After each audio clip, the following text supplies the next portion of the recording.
Welcome, guys. It's your boy Jersey Boy, and as you can see, we are going against the Dolphins here. And we start off with a sack by the defense. We got to take a look at the roster previously, and as normal, no surprise here. Our offense has not been a top 10 in the league so far. And this is one of the few running plays by Le'Veon Bell that had any kind of success today. Um, our run game in recent weeks has taken quite a back seat. Passing offense hasn't been nothing we can really rely on either, which has led to quite a lot of 3-and-outs. You can see we still lead the division though, which lets you know how bad of luck the rest of our division rivals are. The next closest being the Dolphins there at 5-7, although all 5 of their wins have come against division opponents, and they actually lead our division with those amount of wins as Le'Veon Bell tries to break off another decent amount of yards here. And we can see the defense, Miami running a 3-4. They have the rookie Christian Wilkins there, and they have their linebacking core where Kiko Alonso's the veteran, and Rashad Jones and Minka Fitzpatrick kind of leading the way for them. And they've caused quite a lot of trouble for us today. As I said, a lot of 3-and-outs. But they seem to have kind of had a lock on us today. Le'Veon Bell trying to secure us another first down there. When Sam Darnold has had time, he's been able to get the ball in the hands of our playmakers and try to get them to do the best they can. But by the end of the first quarter, we still go scoreless. Miami up by a field goal against us.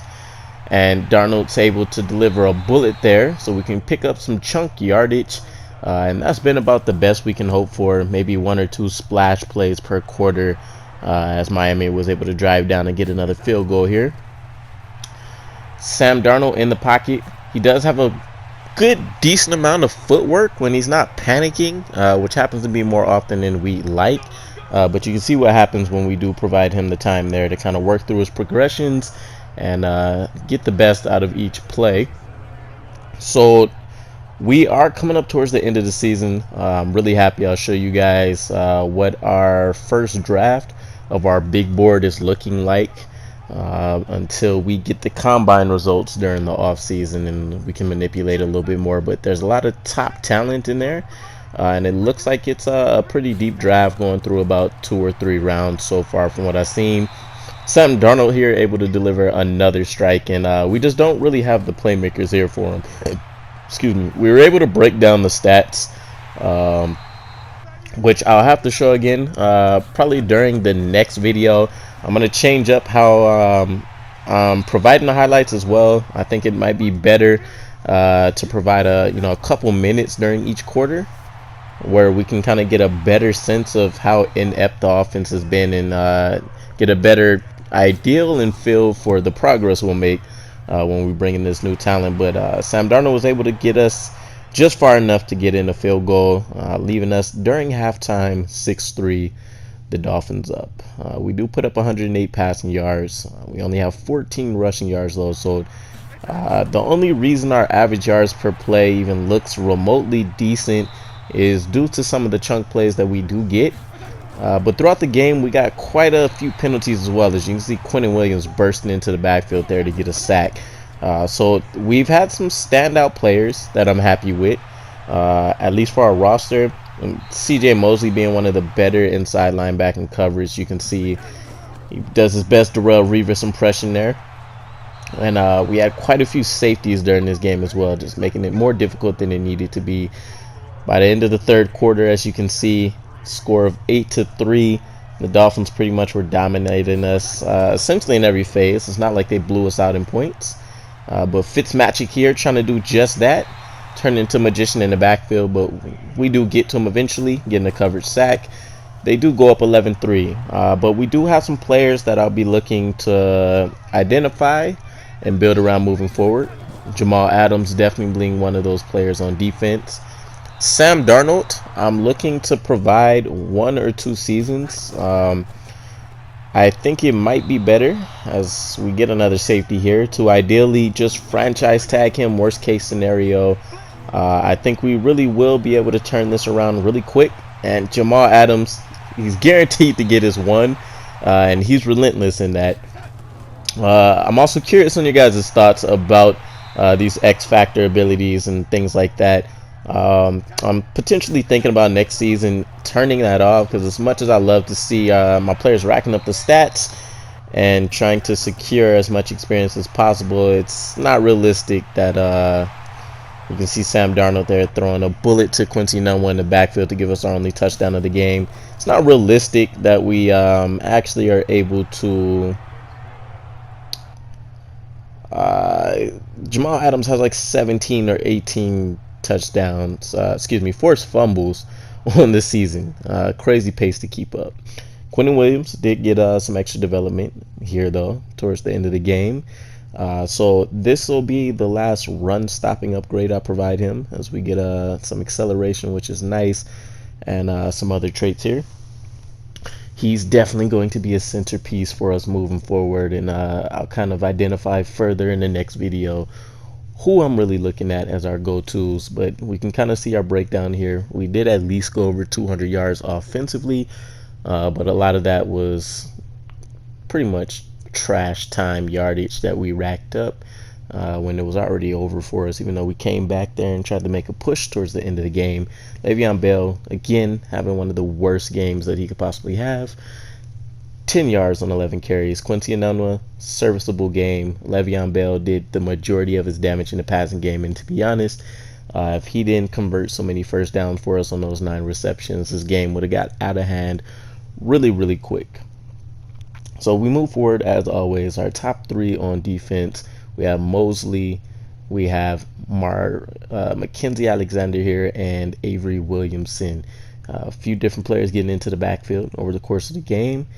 Picked up a few sacks as well. Quentin Williams getting there again, so I think he'll have a nice solid line.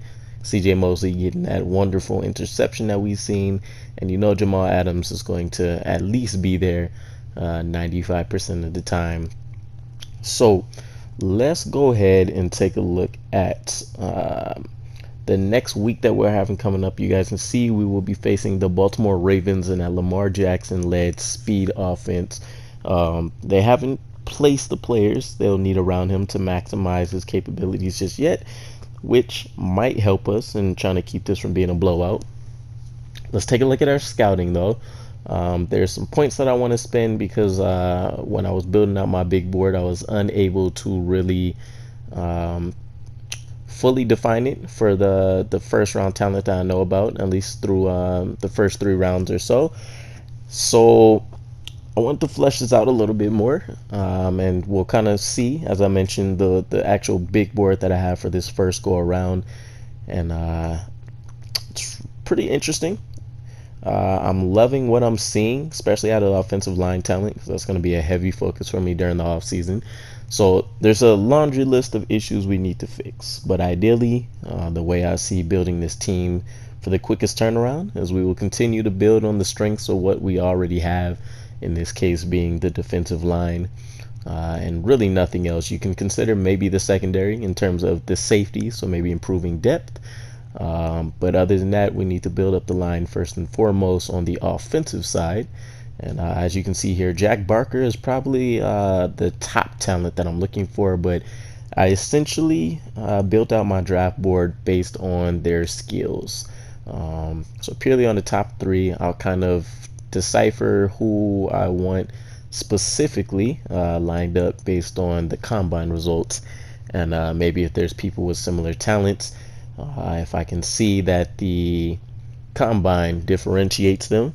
If somebody maybe is lacking speed in a certain area, like the wide receiver group, or maybe if they're lacking strength when we're looking at the defensive line or something of that nature, that'll definitely change up what we're looking at here. But once we get into like the 4th and 5th rounds, you can see there's a steep drop off, and we just scouted our secondary team here, so there wasn't a whole lot to look at.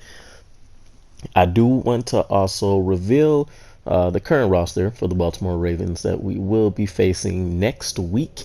And again, I'll be looking to change up some of the gameplay, so we'll show some more of each of the drives that we'll be looking at throughout the 1st through 4th quarters.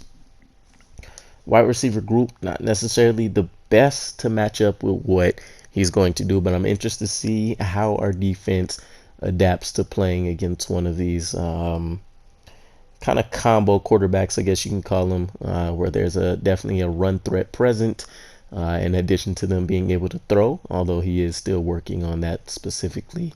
And we know the defense has always been a problem. The Ravens have historically kind of done very well on the defensive side of the ball in securing them, even if they don't have a top 10 offense that they're rolling into the season with. And we can see in the secondary Earl Thomas III patrolling back there and Tony Jefferson. So thank you guys. I appreciate you guys tuning into the video. Please like, comment, and subscribe. I'll enjoy your feedback as always. And until next time, it's your boy Jersey Boy, and I'm out.